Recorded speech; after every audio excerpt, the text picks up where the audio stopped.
Üçüncü dərsimiz mexaniki iş. Əvvəlcə mexaniki işin düsturundan başlayaq. İş A hərfindən işarə olunur, skalar cəmiyyətdir və düsturu F vurulsun, S vurulsun, kosinüs alfadır. İşi görən qüvvədir və buradakı F qüvvəsi işi görən qüvvədir. Yəni bizdən sürtünmə qüvvəsinin işi tələb olunarsa, sürtünmə qüvvəsini yazacağıq buradakı F-in yerinə. Dartı qüvvəsinin işini soruşarsa dartı qüvvəsi, əvəzləyici qüvvənin işini soruşarsa əvəzləyici qüvvə, ağırlıq qüvvəsinin işi soruşularsa ağırlıq qüvvəsi və s. Buradakı F qüvvəsi işi hansı qüvvə görürsə həmin o qüvvədir. S həmin qüvvənin təsiri ilə cismin yer dəyişməsidir. Buradakı alfa bucağı isə qüvvə ilə yer dəyişmə arasında qalan bucaqdır. Tərif də elə bu düsturdur. Qüvvə, yer dəyişmə və onlar arasında qalan bucağın kosinüs hasilinə bərabər olan skalar cəmiyyətə iş deyilir. İşin vahidi jouldur. Biz bunun əvvəlki dərsimizdə enerji bölməsində enerjinin tərifini demişdik. Cisimlərin iş görmə qabiliyyətidir enerji. Yəni cisimlərin enerjisi onların iş görməsinə həsr olunur, iş görməsinə sərf olur. Belə çıxır ki, onda enerji ilə işin vahidi eyni olmalıdır. Yəni işin də vahidi jouldur. Joulun açılışlarını bunun əvvəlki dərsimizdə görmüşük. İş dedik skalar cəmiyyətdir. Həm müsbət, həm mənfi, həm də sıfır ola bilər. Əgər qüvvə ilə, indi 5 dənə xüsusalımız var. Bunlara bir baxaq. Əgər qüvvə ilə yer dəyişmə eyni istiqamətdə olarsa.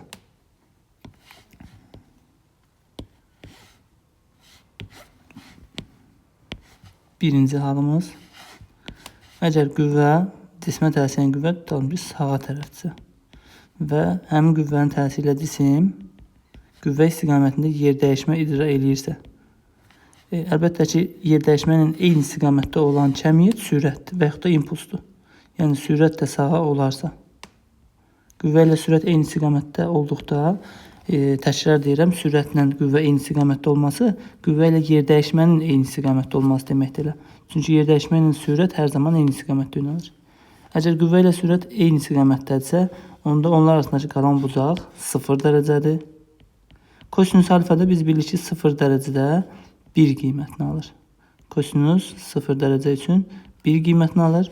Bu halda görülən iş olur F vuraq S. Kosinüs alfanın da yerinə 1 yazanda Fs olur ifadəmiz.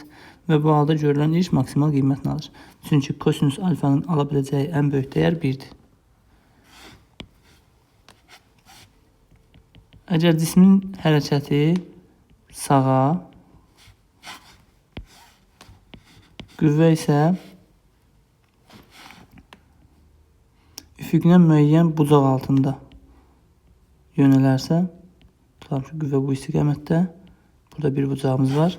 Əgər sürətdə sağadırsa, yəni sürətlə qüvvə iti bucaq təşkil edirsə, biz bilirik ki, kosinüs iti bucaqlarda 0 ilə 1 arasında müsbət bir qiymətini alır. Əgər alfa 0-dan böyük, 90-dan kiçikdirsə, onda kosinüs müsbət bir qiymətini alır. 0 ilə 1 arasında. Bu halda görülən iş, belə yazaq, kosinüs 90-dan, yox, kosinüs alfa kiçik olur 1-dən və böyük olur 0-dan bu halda. Bu zaman görülən iş elə F vuraq, S vuraq, kosinüs alfa düsturla hesablanır. Bu ikinci halımız idi. Deməli, qüvvə ilə sürət eyni istiqamətdə və yaxud da iti bucaq təşkil edirsə, görülən iş hər iki halda da müsbətdir. Deməli, görülən iş müsbət olur.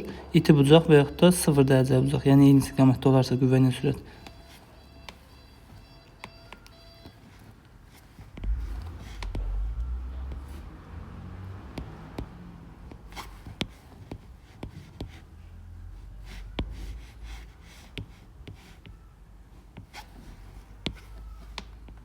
Əgər qüvvə ilə sürət əks istiqamətdə olarsa, fərz eləyək ki, bu cismin yer dəyişməsi, sürət sağa, qüvvə isə tam əksinə olarsa, hərəkətin əks istiqamətində yönələrsə, bu halda sürətlə qüvvə arasındakı bucaq 180 dərəcədir və 180 dərəcə üçün kosinüs 0 qiymətini alır. Daha doğrusu səhv dedim, 0 yox, -1 qiymətini alır.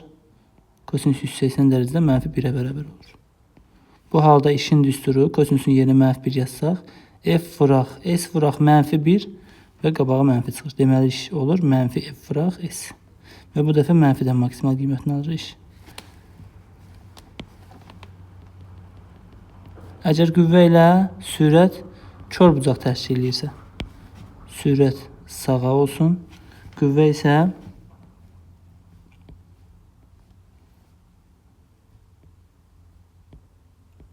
sürətlə kör bucaq təşkil eləyərsə. Buradakı bucağımız kör bucaqdır. Əgər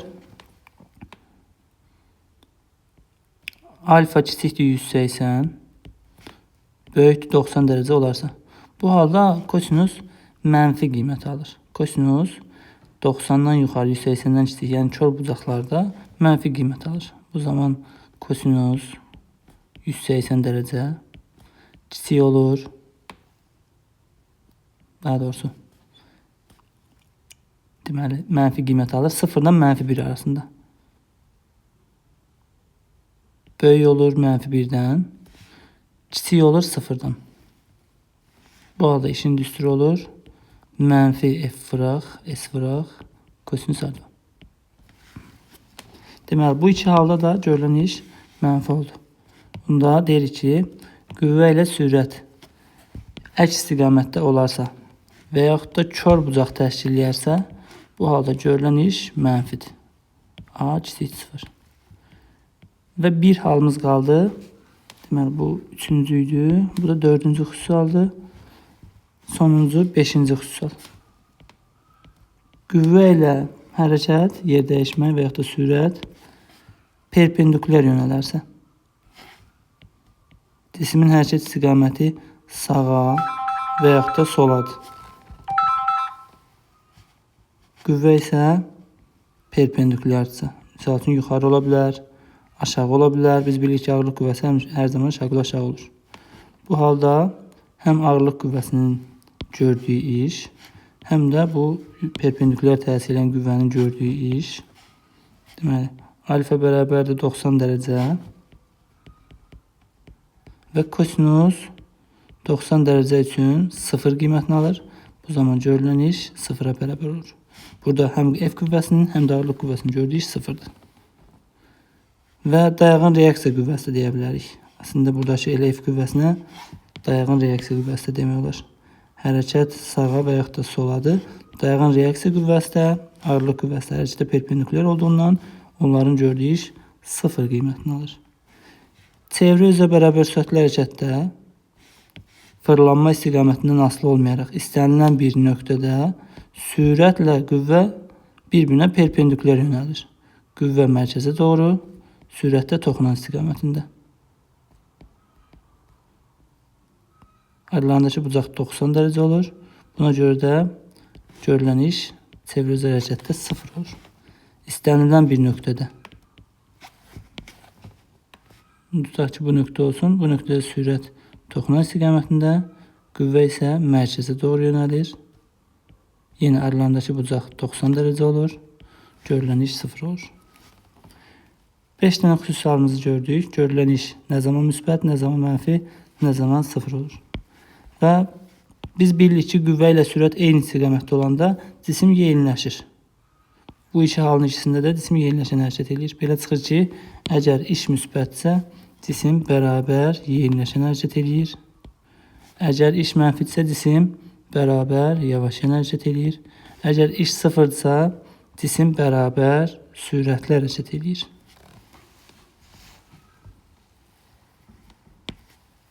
Buradakı F qüvvəsi biz vurğuladıq ki, hansı qüvvənin işini tapırıqsa, həmin qüvvədir. Misal üçün, bizə deyilsə ki, sürtünmə qüvvəsinin işi. Belə bir yarım başlıq yazaq.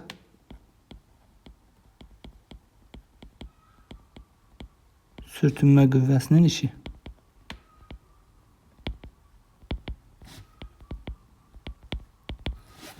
Sürtünmə qüvvəsi biz bilirik ki, hər zaman hərəkətin əks istiqamətində yönəlir. İstisnasız hər zaman hərəkətin əksinə yönəlir. Hərəkətlə 180 dərəcəlik bucaq təşkil edir sürtünmə qüvvəsi. Buna görə də sürtünmə qüvvəsinin gördüyü iş hər zaman mənfidir. A indeksinə yazdım S, yəni sürtünmə qüvvəsinin gördüyü iş hər zaman mənfidir və bucağımız da 180 dərəcə olduğuna görə mənfi F sürtünmə vuraq. S olur. Kosinüs alfanın yerinə -1 yazırıq. İfadəmiz bu formada olur. Əgər üfüqi müstəvidədirsə cisim, onda sürtünmə qüvvəsinin yerinə yaza bilərik. Müemc olur mənfi müemc və bir də burada S yox, L yazacağım. Çünki sürtünmə qüvvəsi bütün yer dəyişmə boyunca yox, bütün yol boyunca cisimlərə təsir edir. Misal üçün cisim deyək ki, A nöqtəsindən başladı hərəkətə, getdi B nöqtəsinə. A'dan hərəkət etdi, getdi B'yə. B'dən də müəyyən qədər geri qayıtdı, tutalım ki, C nöqtəsinə. Yer dəyişməsi A'dan C'yə qədərdir, yer dəyişmə. Amma sürtünmə qüvvəsi bu cismə A'dan C'yə qədər təsir eləməyib. A'dan B'yə, oradan da C'yə qədər təsir edib. Yəni bütün yol boyunca təsir edib. Ona görə sürtünmə qüvvəsinin işini hesablayanda bütün yolu nəzərə almaq lazımdır. Onda sürtünmə qüvvəsinin yerinə müemc yazıq oldu. Mənfi müemc vuraq L. Bizim öyrəndiyimiz hərəkət, bizim məsələlərimiz adətən düz xətli bərabər sürətli hərəkət olur. Daha doğrusu düz xətli hərəkətlər olur. Düz xətli bərabər sürətli ola bilər, bərabər yeniləşən, bərabər yavaşlayan ola bilər. Bir sözlə düz xətli hərəkətlər olur.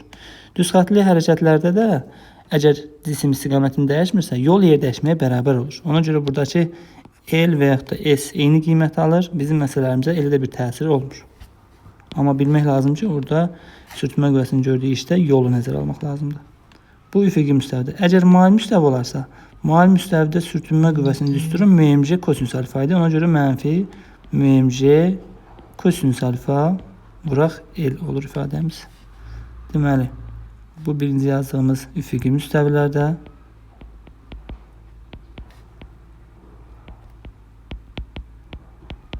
Bu isə mail müstəvilərdə sürtünmə qüvvəsinin gördüyü işdir.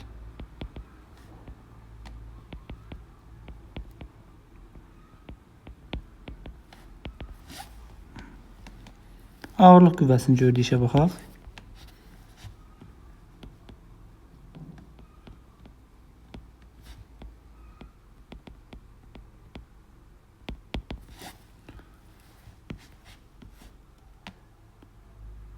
Hər hansısa bir cisim üfüqi müstəvidə sağa və yaxud da sola, bir sözün üfüqi istiqamətdə hərəkət edərsə, ağırlıq qüvvəsi şaquli aşağı yönəldiyindən hərəkətə perpendikülər olur üfüqi istiqamətlərdə.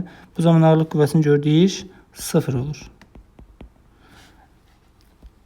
Əgər cisim yuxarı doğru hərəkət edirsə, şaquli yuxarı hərəkət edirsə, ağırlıq qüvvəsi şaquli aşağı, bu zaman ağırlıq qüvvəsi hərəkətin əksini olduğuna görə görülən iş mənfi olur və mənfi F ağırlıq vuraq H yaza bilərik.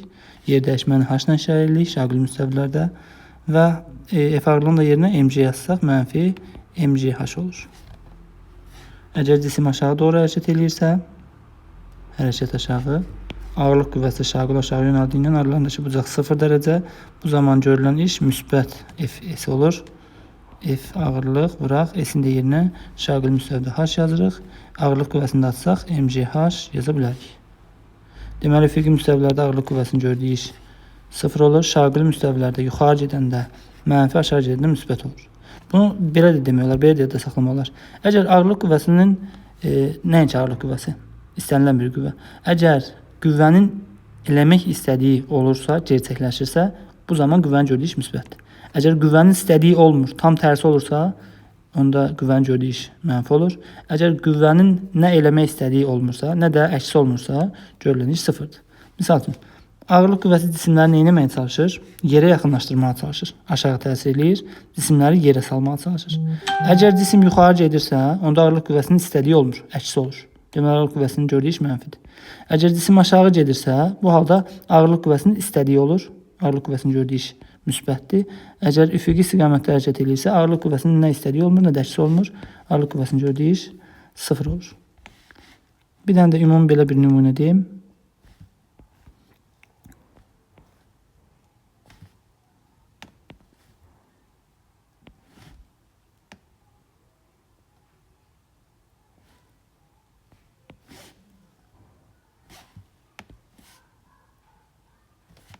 Bu olsun yer səthi.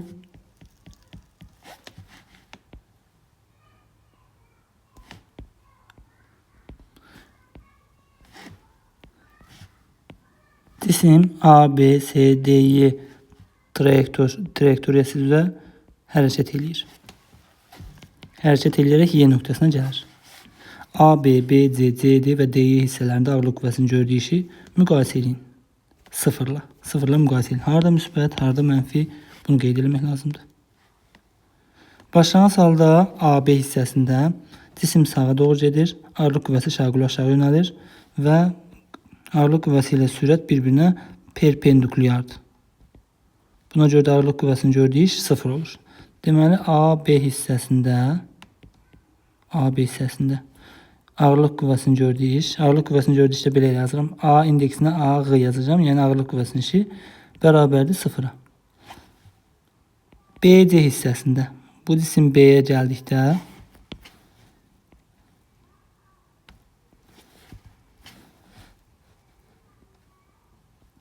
hərəkət istiqaməti yuxarı, sürəti yuxarı, ağırlıq qüvvəsi şaquli aşağı, aralarındakı bucaq, sürətlə qüvvə arasındakı bucaq kör bucaqdır. Bu halda ağırlıq qüvvəsinin gördüyü iş mənfi və yaxud da ağırlıq qüvvəsi cismi aşağı çəkməyə çalışır. Bu cisim isə yuxarı gedir. B-dən C-yə doğru. Ağırlıq qüvvəsinin istədiyi olmur, əksi olur. Deməli, B-C hissəsində ağırlıq qüvvəsinin gördüyü iş mənfidir. Kiçik sıfırdan. Gəldik C-D hissəsinə.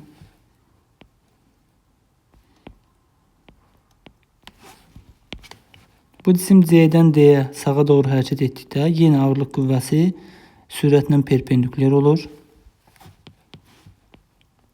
Bu halda da görülən iş 0 olur. Deməli, C-D hissəsində də ağırlıq qüvvəsinin gördüyü iş 0-a bərabərdir.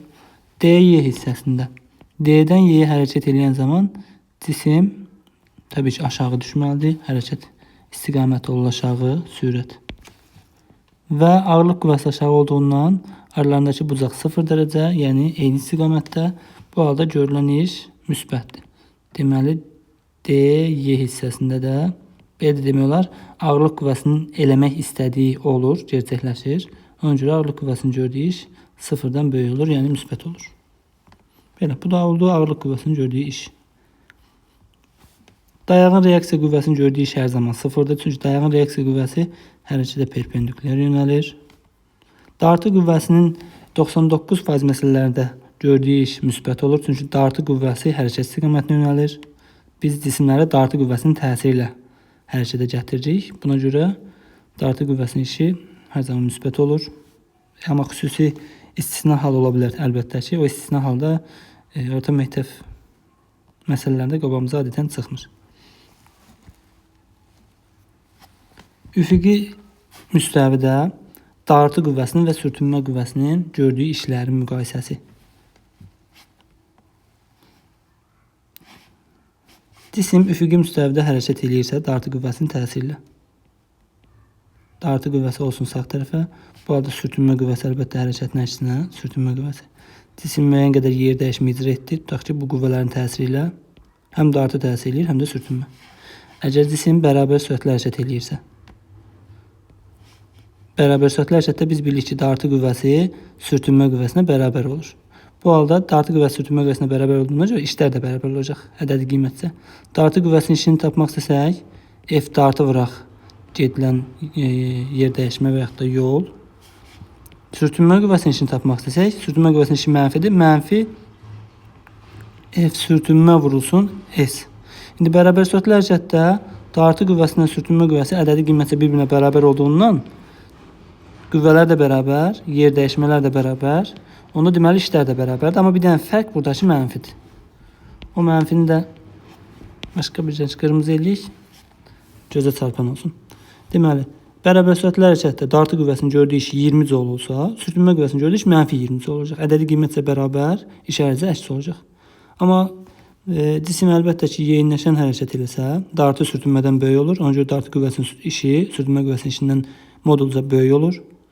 Əgər yavaşlayan hərəkət eləsə, sürtünmə qüvvəsi dartı qüvvəsindən böyük olduğuna görə sürtünmə qüvvəsinin işi dartı qüvvəsinin işindən modulca böyük olur. Amma bizə adətən bu lazım olacaq. Bir-birinə bərabər olur. Bərabər sürətli hərəkətdə dartı qüvvəsindən sürtünmə qüvvəsi. Buna görə də işlər də ədədi qiymətcə modulca bərabərdir. İşarəcə əksdir. Bunu bura bir qeyd kimi yazaq.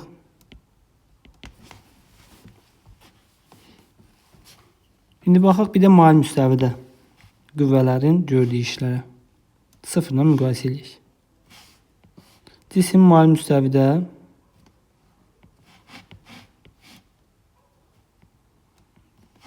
yuxarı qaldırılır və yaxud da aşağı hərəkət etdirilir. Birinə baxaq.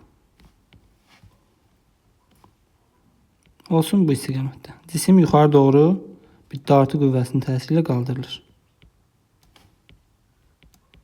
Digər qüvvələri də biz özümüz göstərək. Sürtünmə qüvvəsi hərəkətinə istiqamətinə,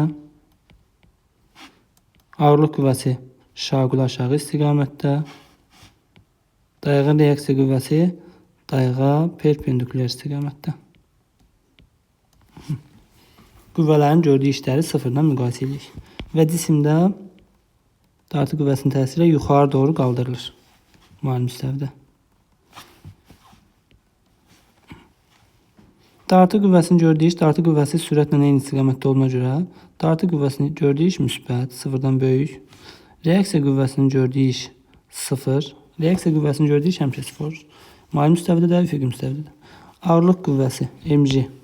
Hərəkətlə bucaq altında, sürət də yuxarıda, təbii ki, bu istiqamətdədir. V.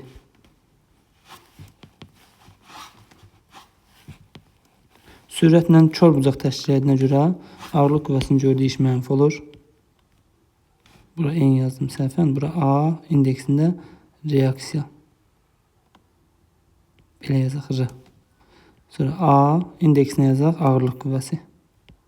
Ağırlıq qüvvəsinin gördüyü iş mənfidir. Çünki kör bucaq təşkil edir və yaxud da belə də fikirləşmək olar. Ağırlıq qüvvəsi bu cismi aşağı çəkməyə çalışır. Amma bu cisim yuxarı gedir. Ağırlıq qüvvəsinin eləmək istədiyinin nəticəsi olur. Sürtünmə qüvvəsinin gördüyü işdə hər zaman dedik mənfidir. İstisnasız sürtünmə qüvvəsinin gördüyü iş hər zaman mənfidir. Çünki hərəkətin əksinə yönəlir. İşin düsturu oldu Fs. Bucağı nəzərə almasaq Fs olur. Və F'in istinasılıq qrafiklərində fiqurun sahəsi bizə işi verir. Bunu demək yaddan çıxdı. Bunu qeyd eləyək. Qeydlərimizin yanına.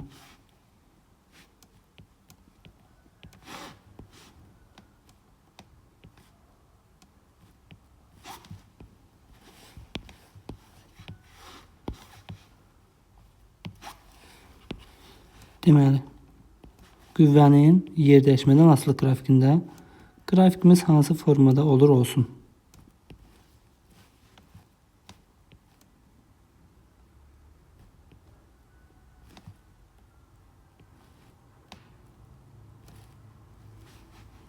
Və yaxud da qüvvənin koordinatdan asılı. Biz yer dəyişmənin x-OZ proyeksiyasının x-sə x0 olduğunu bilirik. Əgər qrafikimizdə misal üçün belə olsa, f-in x-dən asılı qrafiki. Bu qrafikə görə başlanğıc koordinat sıfırdan başlayıb, bu getdi sıfıra. Sx elə x-a bərabər olduğuna görə, ona görə s və yaxud da x heç bir fərqi yoxdur. F-in s-dən və f-in x-dən asılı qrafiklərində də. Qrafikin altına qalan fiqurun sahəsi bizə görülən işi verir. S fiqur bərabərdir A-ya. Eynən F-in x-dən asılı qrafiklərində də fiqurun sahəsi bizə görülən işi verir. İş haqqında bu qədər. İndi keçirik teoremlərimiz var. 2 dənə teorem. Bunları da öyrənək. Kinetik enerji haqqında teoremimiz var və bir də potensial enerji haqqında teoremimiz var. Birinci kinetik enerji haqqında teorem. Kinetik enerji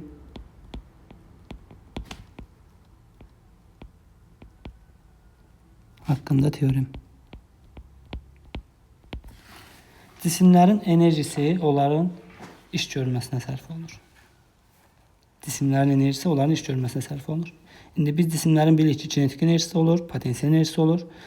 Bəzən cisimlər kinetik enerjisi hesabına iş görür, bəzən cisimlər potensial enerjisi hesabına iş görür. Kinetik enerji haqqında teorem belədir. Əvəzləyici qüvvələrin gördüyü iş kinetik enerjinin dəyişməsinə bərabərdir. Diqqətli olmaq lazımdır. Hansı qüvvələrin gördüyü iş kinetik enerjinin dəyişməsinə bərabərdir? Əvəzləyici qüvvənin. Bunu biz gətirib sürtünmə qüvvəsinə, elastik qüvvəsinə, ağırlıq qüvvəsinə şamil eləyə bilmərik. Sadəcə əvəzləyici qüvvə. Bir neçə qüvvə təsir etsə cismə, o qüvvələrin hamısının əvəzləyicisinin gördüyü iş kinetik enerjinin dəyişməsinə bərabərdir. Və yaxud da hər hansısa tək bir qüvvəyə təsir edə bilərik. Hansı halda? Misal üçün, cismə yalnız sürtünmə qüvvəsi təsir edərsə. Cisim tutaq ki, üfüqi müstəvidə hərəkət edir. O cismə yalnız sürtünmə təsir edir. Tutaq ki, cisim sağa doğru başlanğıc bir V0 sürətindən hərəkət edir. Əlbəttə ki, sürtünmə qüvvəsinin təsiri ilə cisim yavaş hərəkət edəcək, kinetik enerjisi azalacaq. Başqa heç bir qüvvə olmazsa, sadəcə sürtünmə qüvvəsi olarsa, onda əvəzləyici qüvvə başqa qüvvə olmadığına görə toplayıb çıxmağa, yalnız sürtünmə olduğuna görə onda elə əvəzləyici qüvvə sürtünmə qüvvəsinə bərabərdir. Artıq sürtünmə qüvvəsi burada oldu əvəzləyici qüvvə. Onda deyə bilərik ki, sürtünmə qüvvəsinin gördüyü iş kinetik enerjinin dəyişməsinə bərabərdir. Çünki əvəzləyicinin rolunu oynadı. Və yaxud da cisim sərbəst düşür. Tutalım ki, başlanğıc sürəti 0 olan cisim sərbəst düşür. Bu halda cismə təsir edən qüvvə yalnız ağırlıq qüvvəsidir, mg. Havanın müqavimət qüvvəsi də nəzərə alınmazsa, əgər müqavimət qüvvəsi nəzərə alınmazsa, cismə yalnız ağırlıq qüvvəsi təsir edir. Başqa qüvvə olmadığına görə bu halda da əvəzləyici qüvvə elə ağırlıq qüvvəsinə bərabər olur. Onda deyə bilərik ki, ağırlıq qüvvəsinin gördüyü iş kinetik enerjinin dəyişməsinə bərabərdir. Nəyə görə? Çünki əvəzləyiciyə bərabər oldu.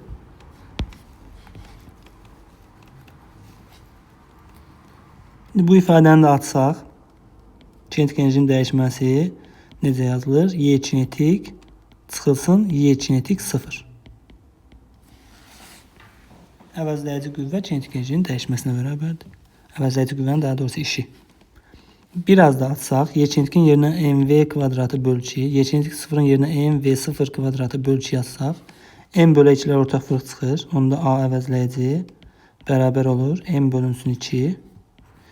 Mötərizdə qalır v kvadratı çıxılsın v0 kvadrat. Bu oldu əvəzləyici qüvvənin işi. Eləcə də kinetik enerji haqqında teorem. Buradan biz əvəzləyici qüvvənin, daha doğrusu kinetik enerjinin əvəzləyici qüvvənin işindən asılı qrafikini qura bilərik. Buradan bu ifadədən kinetik enerjini tapsaq, son kinetik enerjini, Y kinetik bərabər olur. Bu Y kinetik 0 digər tərəfə keçəndə müsbət olur. Onda olur Y kinetik 0 üstə gəlsin A əvəzləyici. Deməli, əvəzləyici qüvvənin işi müsbət olarsa, kinetik enerji artır. Əvəzləyici qüvvənin işi mənfi olarsa, kinetik enerji azalır. Çünki bu mənfi olanda bunun dəyişməsi mənfi olacaq və kinetik enerji azalarsa dəyişməsi mənfi olar da əlbəttə ki. Əgər cisim bərabər sürətlə hərəkət edirsə, onda əvəzləyici qüvvənin işi 0 olar. Çünki onda kinetik enerji dəyişməz. Təkrarlayıram. Əgər cisim yeniləşən hərəkət edirsə, əvəzləyici qüvvənin gördüyü iş müsbət, yavaşlayan hərəkət edirsə, əvəzləyici qüvvənin gördüyü iş mənfi, bərabər sürətlə hərəkət edirsə, əvəzləyici qüvvənin işi 0 olur. Və kinetik enerjinin əvəzləyici qüvvədən asılı qrafiki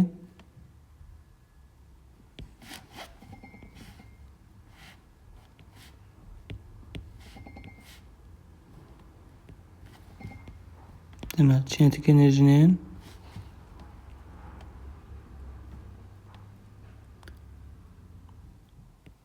işdən asılılığı. Başlanğıc qiyməti Y kinetik 0-dan başlayır. Əgər cisim yeniləşən hərəkət edirsə, kinetik enerjisi artır. Və buradan biz görürük ki, enerji işdən xəttə asılıdır. Öncə qrafimiz xəttə olmalıdır. Kinetik enerji Y kinetik 0-dan başlayır artır. Nə zaman? Əvəzləyici qüvvənin gördüyü iş müsbət olarsa, cisim yeniləşən hərəkət edirsə. Əgər yavaşlayan hərəkət edirsə, onda kinetik enerjinin qiyməti Y kinetik 0-dan başlayaraq azalır. Hansı halda? İş 0 olduğu halda, əvəzləyici qüvvənin gördüyü iş 0 olanda. Bu oldu kinetik enerjinin işdən asılığı. Və digər tərəfdən kinetik enerjinin dəyişməsi əvəzləyici qüvvənin işinə bərabərdir. Əvəzləyici qüvvənin işini də tapmaq üçün biz, əvəzləyici qüvvənin gördüyü işi tapmaq üçün əvəzləyici qüvvəni yer dəyişməyə vura bilərik. Əgər əvəzləyici qüvvədə təbii ki, ümumiyyətlə əvəzləyici qüvvə hərəkətlə eyni istiqamətdə olur. Əgər yeniləşən hərəkətsə, yavaşlayan hərəkətsə əks istiqamətdə olur bu heç. Baxırıq eyni istiqamətdə olan hala. Onda əvəzləyici qüvvə yer dəyişməyin eyni istiqamətdə olur. Düstur F əvəzləyici vuraq S olur. Və digər tərəfdən də əvəzləyici qüvvənin gördüyü kinetik enerjinin dəyişməsinə bərabər. Deməli Fs elə bərabər olur delta Y kinetikin. Bu bərabərlikdən istifadə edə bilərik. Əvəzləyici qüvvənin gördüyü iş Fs-dir. Onu da bərabər edirik kinetik enerjinin dəyişməsinə. Əgər başlanğıc sürəti 0 olarsa, xüsusi bir hal deyək. Fs yazdım. Burada F əvəzləyici qüvvədir. Başlanğıc sürətdə 0 olarsa V0 0 olarsa, onda kinetik enerjinin dəyişməsi elə son kinetik enerjiyə bərabər olar. Y kinetik. Çünki V0 0 olanda Y kinetik 0 da 0 olur. O da bərabərdir mv kvadratı bölü 2 yaza bilərik. Əgər cismin kütləsi sabit olarsa, misal üçün qüvvə də sabit olarsa, onda yer dəyişmə sürətdən kvadrat asılı olur.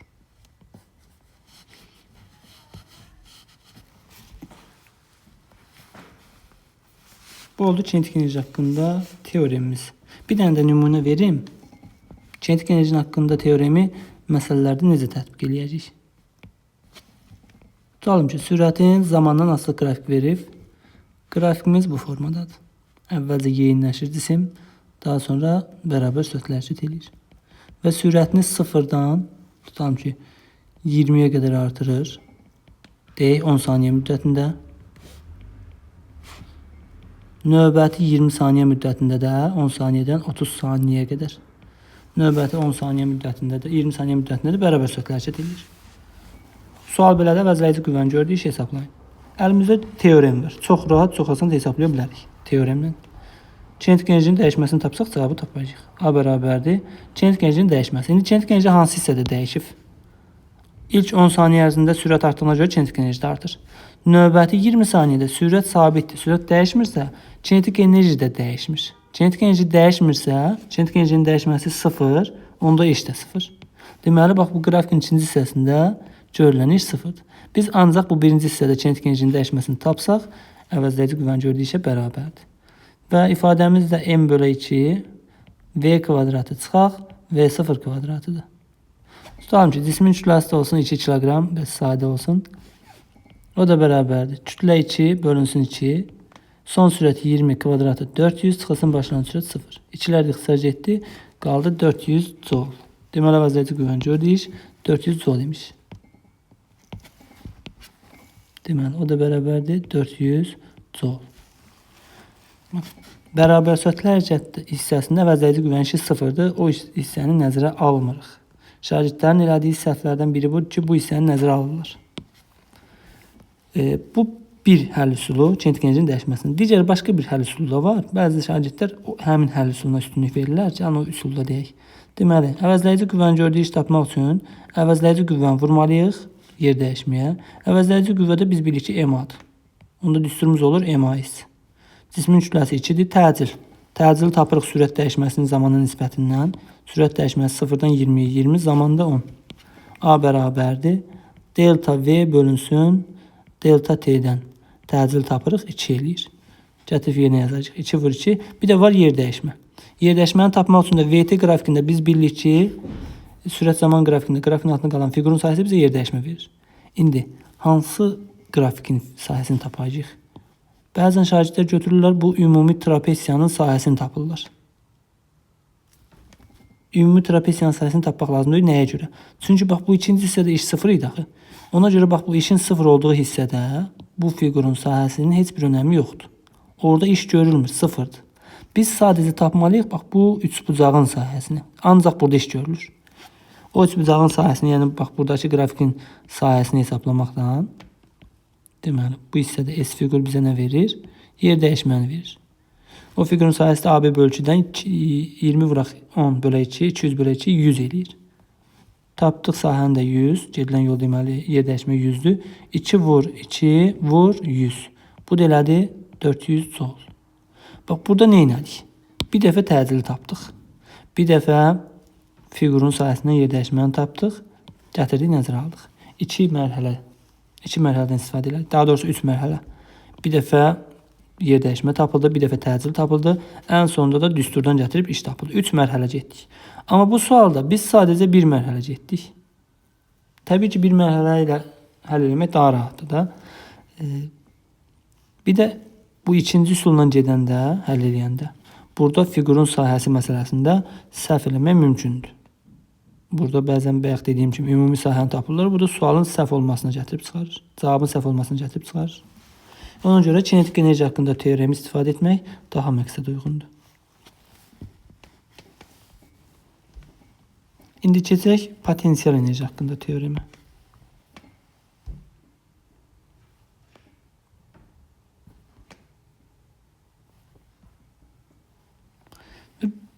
Əlavə bir dənə də qrafik deyim. Bir qrafik də yadıma düşdü. Bu qrafikdən də dəfələrlə görmüşəm qəbulda, blok sınaqlarında və s. Vacib qrafiklərdən biridir.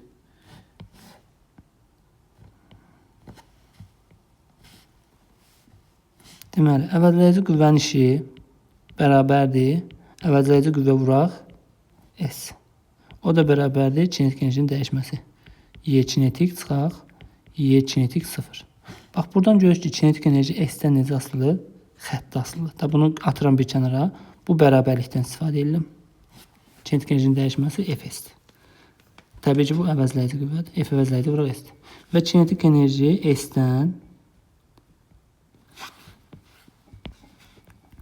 Y kinetik S-dən və yaxud da koordinatdan da ola bilər, X-dan da ola bilər. Asılıq qrafiki xəttidir. Qrafikimiz xətti olacaq. Bir dənə qrafik göstərək. Tamam ki, qrafikimiz belədir. Və yaxud da azalan da ola bilər, fərqi yoxdur. Belə bir qrafik. Və baxırıq ki, başlanğıcda koordinat başlanğıcından başlayıb, yəni X 0, 0 olur. Ona görə yəni S də deyə bilərik, X də deyə bilərik. Sx bərabərdir X çıxaq, X 0 olduğundan X 0, 0 olanda Sx elə X-ə bərabər olur. Ona görə bura S də yaza bilərik, X də yaza bilərik.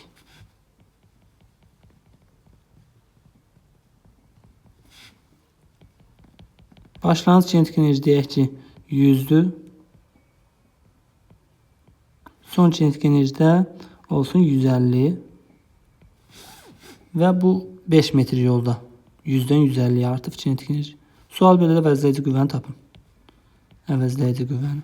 Və yaxud da cisim sərbəst düşür. Sərbəst düşən cisim təbii ki, yeyinləşir. Sərbəst düşən cisim yeyinləşir. Yəni kinetik enerji artır. Elə qrafiki bu formada olur. H-dan asılılıq deyir. H-dan asılılıq quranda da bura H-da yaza bilərik. Əgər sərbəst düşürsə cisim, üfüqi müstəvidə hərəkət edirsə Sx, sərbəst düşürsə ya da yuxarı hərəkət edirsə, onda H-da yaza bilərik. Çünki yer dəyişmə H-la işarə olunur da şaqil yuxarı, şaqil aşağı hərəkətlərdə. Əvəzləyici qüvvəni soruşur. Əvəzləyici qüvvəni tapmaq üçün bu bayaqki ifadəni bir yazıram. Əvəzləyici qüvvənin işi bərabər kinetik enerjinin dəyişməsinə. Belə yazıram, bərabərdir delta Y kinetik. Oradan da əvəzləyici qüvvəni tapanda nə yazacağıq? Delta Y kinetik bölünsün S yaza bilərik və yaxud da ağırlıq qüvvəsinin təsiri altında hərəkətsə H yaza bilərik və yaxud da X yaza bilərik. O da bərabərdir. Kinetik enerjinin dəyişməsi buradan görürük. 100-dən 150-yə 50 bölünsün 5 metr yolda 100-dən 150 artıb, bölü 5. Bu deməli 10 Newton. Və yaxud da ağırlıq qüvvəsini hesablamaq istəyirik. Bu düsturun ağırlıq qüvvəsini hesablayırıq 10 Newton. Cismin kütləsini soruşsa 1 kiloqram. J-yə bölürük. Potensial enerji haqqında teorem.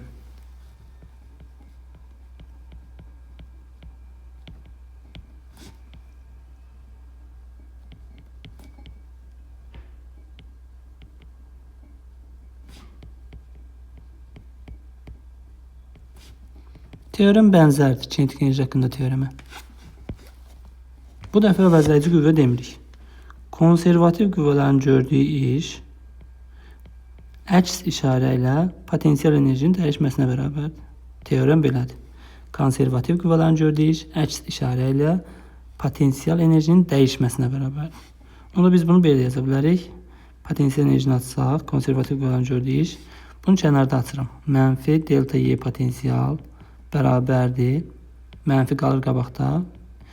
Cəmiyyətin dəyişməsini tapanda son qiymətindən başlanğıc qiymətindən çıxmaq lazımdır. Potensial enerjinin son qiyməti 2, başlanğıc qiymətdə 1. Bu mənfini də mötərizənin içərisinə vuranda Y potensial 1-in qabağı müsbət olacaq, Y potensial 2-in qabağı mənfi olacaq.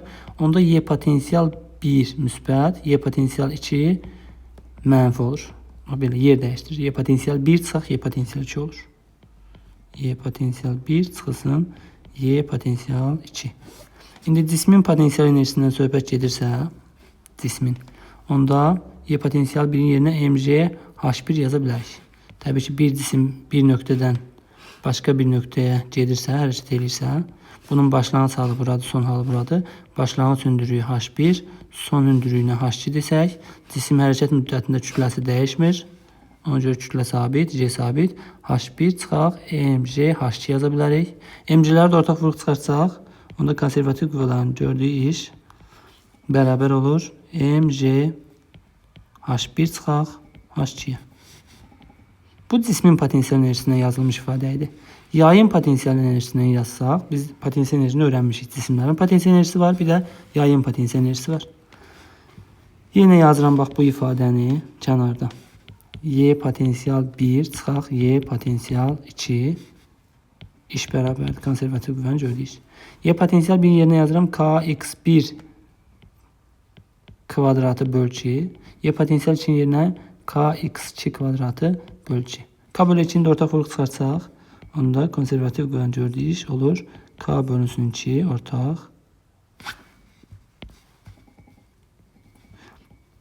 X1 kvadratı çıxılsın x2 kvadratı oldu mötərizədə. Bu da bir ifadəmiz. İndi konservativ qüvvə deyirik bayaqdan. Konservativ qüvvə bəs nədir? Biz niyə buna konservativ qüvvə deyirik? Konservativ qüvvələr hansılardır? Əvvəlcə bunu qeyd edək. 3 dənə konservativ qüvvəmiz var. Ağırlıq qüvvəsi,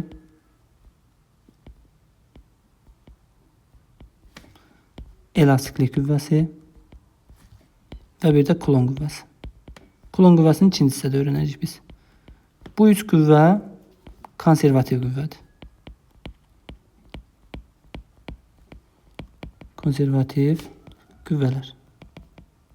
Yəni biz bu teoremi, potensial enerji haqqında teoremi ancaq bu üç qüvvəyə görə tətbiq edə bilərik. Başqa qüvvələrə görə tətbiq edə bilmərik. Məsəl üçün sürtünmə qüvvəsinin işini tapın deyəndə biz bu teoremi tətbiq edə bilmərik. Və yaxud da dartı qüvvəsinin işi və yaxud da əvəzləyici qüvvənin işi soruşulanda bu teoremi tətbiq edə bilmərik. Sadəcə ağırlıq qüvvəsi, elastik qüvvəsi və Coulomb qüvvəsinin işini tapın deyəndə biz bu teoremdən istifadə edə bilərik. Coulomb qüvvəsini dediyim kimi ikinci hissədə öyrənəcəyik. Hələ ki bizim qabımıza çıxacaq suallar bu ikisindən olacaq. Ağırlıq qüvvəsi və elastik qüvvəsi. Bir dənə ağırlıq qüvvəsindən olan hala bir nümunə deyim. Bu olsun yer səthi. Bu da yer səthindən müəyyən hündürlükdə olan bir masa və yaxud da nəsə bir səth deyək. Tamam ki cismi yer səthindən bir bu verilmiş trayektor üzrə hərəkət etdiririk. Gətirib yerləşdiririk bu masanın üzərində. Bu cismin başlanğıc halıdır, bu cismin son halıdır. Və ağırlıq qüvvəsinin gördüyü işi soruşur bizdən. Biz də bilirik ki, ağırlıq qüvvəsi konservativ qüvvədir. Potensial enerji haqqında teoremi tətbiq edə bilərik. Onda ağırlıq qüvvəsinin gördüyü iş bərabərdir. mg h1 çıxaq h2. Tutalım ki, cismin kütləsində özümüzdən bir qiymət deyək, 2 kilogram olsun. M bərabərdir 2 kilogram. Onda bu da bərabərdir 2 vuraq J 10'dur. 20 elədi, 2 vuraq 10 vurulsun. Mötərizədə H1. Başlanğıcda bu cisim buradaydı. Hündürlüyü yox idi, yerdədir. Başlanğıc hündürlüyü 0. Son hündürlüyünə də bir qiymət deyək özümüzdən. Bu cismin hündürlüyü olsun 10 metr. Son hündürlük 10 oldu. 0 çıxaq 10 mənfi 10. 20 də vuranda mənfi 200 joule. İndi başqa bir trayektoriya verəcəm. Bu cismi yenə həmin cisimdir. Başqa bir trayektor üzrə hərəkət etdiririk. Baxın ki, biraz daha hündürdən aparıb yenə həmin masanın üzərində yerləşdiririk. Cismin birinci halı, bu cismin ikinci halı. Yenə hesablasaq, ağırlıq qüvvəsini gördüyü iş. Düsturumuz budur yenə mg h1 çıxaq h2. Kütləsi 2 kilogram idi. 20 vuraq. J'də 10'dur çünki mötərizədə. Başlanğıc hündürlüyü yenə yer səthindədir 0. Son hündürlük yenə həmin masanın üzərindədir. Yenə 10. Bu da elədir mənfi 200 joule. Buradan görürük ki, ağırlıq qüvvəsini gördüyü iş trayektoriyadan asılı deyil. Bu cismi bu digər tərəfdən fırlayıb gətirib qoysaydıq bu masanın üzərinə yenə görülən iş mənfi 200 joule olardı. Və buradan belə bir nəticə gəlirik. Deməli, konservativ qüvvə elə qüvvələrə deyilir ki, həmin qüvvələrin gördüyü iş trayektoriyanın formasına asılı deyil. Sadəcə başlanğıc və son nöqtələrinə asılıdır. Bu cismi lap götürüb, bir neçə dəfə buradan fırlada gətirib, yenidən masanın üzərində yerləşdirsəydik, yenə görülən iş mənfi 200 joule olardı. Təkrar edirəm, konservativ qüvvələrin gördüyü iş trayektoriyanın formasına asılı deyil, trayektoriyanın başlanğıcı və sonundan asılıdır. Yəni bu cisim tutalım ki, 20 metr yüksəkliyə qalxıb, sonra təzədən düşüb 10 metrə, ya da ki, 15 metr yüksəkliyə qalxıb, bura olsun 15 metr. Yenidən düşüb 10 metr yüksəkliyə. Bunun heç bir önəmi yoxdur. Görülən işlər eynidir. Və bir dənə də belə bir nümunə deyim. Tutalım ki, bu cismi yenə həminki cisimdir. Bax, bu verilmiş trayektor üzrə bu birinci halı, başlanğıc vəziyyətdir. Tutalım ki, belə bir trayektor üzrə hərəkət etdirdik. Gətirdik, yerləşdirdik burada. Bax, bu trayektor üzrə hərəkət etdirdik. Gətirdik, yerləşdirdik həmin səthdə, yer səthində. Bu da 2 nöqtəsi. Bu cismin başlanğıcda olan hündürlüyü 0, sonda olan hündürlüyü 0. Bu düsturda bura 0, bura 0, o da elədir 0 və yaxud da heç yer səthi olmasın. Tutaq ki, yer səthi bura olsun. Başlanğıc hündürlüyü tutaq ki 10 metr, son hündürlüyü də 10 metr.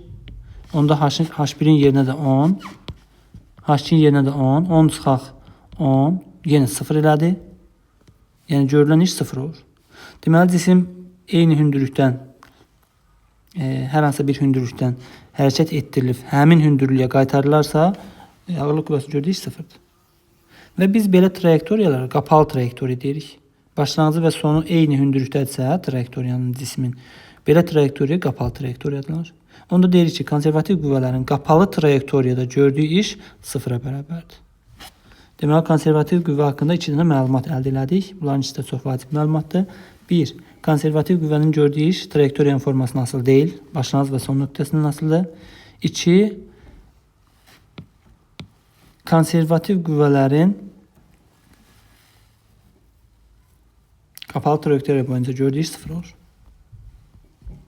Heç silmirəm, biraz qara oldu. Bu hissə biraz qarışıq oldu. Amma videonu yığdırmadan kim izləsə yəqin ki, başa düşəcək. Ən çox ağırlıq qüvvəsindən bağlı suallar gəlir. Ona görə ağırlıq qüvvəsindən çox danışdım.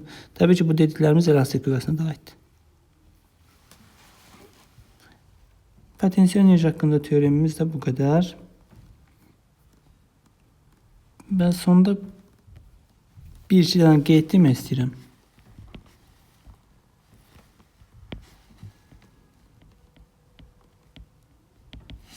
Əgər cisim dartı qüvvəsinin təsiri ilə bərabər sürətlə hərəkət eləyərsə, cisim dartı qüvvəsinin təsiri, əlbəttə burada sürtünmə qüvvəsi də var. Sürtünmə qüvvəsi olmasa bu cisim bərabər yeniləşən hərəkət eləyir. Və dartı qüvvəsi biz bilirik ki, sürtünmə qüvvəsinə bərabər olanda cisim bərabər sürətlə hərəkət eləyir. Dartı qüvvəsi sürtünmə qüvvəsinə bərabər olanda cisim bərabər sürətlə hərəkət eləyir. Bu halda dartı qüvvəsinin işini bizdən soruşsa, A indeksini yazıram D, yəni dartı qüvvəsinin işi bərabər yazmalıyıq F dartı vuraq S. Və bərabər sürətlə hərəkət olduğuna görə F dartı vuraq S-in dəyərinə VT yaza bilərik. Buradan görülən iş zamandan düz mütənasib asılı olur. Qrafikini daha qurmuram, qrafiki düz mütənasib asılı olacaq. Əgər dartı qüvvəsi sürtünmə qüvvəsindən böyük olarsa, F dartı böyükdür F sürtünmə olarsa, bu halda biz bilirik ki, dartı sürtünmədən böyük olanda cisim yeniləşən hərəkət edir. Onda dartı qüvvəsinin işini bizdən sorsa, yazırıq yenə F dartı vuraq S. Yeniləşən hərəkətdə S-in yerinə yazırıq. Əgər başlanğıc sürətdə 0-dan başlayıbsa, AT kvadratı bölü 2. Əgər başlanğıc sürətdə varsa, onda artıq V0 T plus AT kvadratı bölü 2 yazacağıq. İstənilən halda dartı qüvvəsi zamandan kvadratik asılı olur. Qrafikindən quraq burada. Deməli, görülən iş zamandan düz mütənasib asılıdır. Əgər bərabər sürətlə hərəkətsə. Amma burada nəyin işi? Əvəzləyici qüvvənin işi yox ha. Deməli, bərabər sürətlə hərəkətlərdə biz bayaq öyrəndik ki, əvəzləyici qüvvənin gördüyü iş 0'dır. O heç, o öz yerində. Dartı qüvvəsinin işi bizdən soruşursa, dartı qüvvəsinin işi zamandan düz asılıdır. Bu ikinci halda yenə əvəzləyici qüvvənin yox, dartı qüvvəsinin gördüyü iş zamandan kvadratik asılıdır. Yeniləşən hərəkətdə, bax, dartı sürtünmədən böyük olanda cisim bərabər yeniləşən hərəkət eləyir. Elə yeniləşən hərəkətdə əvəzləyici qüvvənin işi də zamandan kvadratik idi. Biz bunu yoxsa vurğulamamışdıq mı? Onu da deyərik. Əgər sürtünmə dartdan böyük olarsa, onda cisim yavaşlayın hərəkət eləyir. Onda iş təbii ki azalır. Heç o hal çox da istifadə olunmur. Bir də baxırıq Yeyinləşən hərəkətdə dartı qüvvəsinin, daha doğrusu əvəzləyici qüvvənin gördüyü işin bir ifadəsi var. Əgər bunu ayıraq, bu başqa bir qeyddir.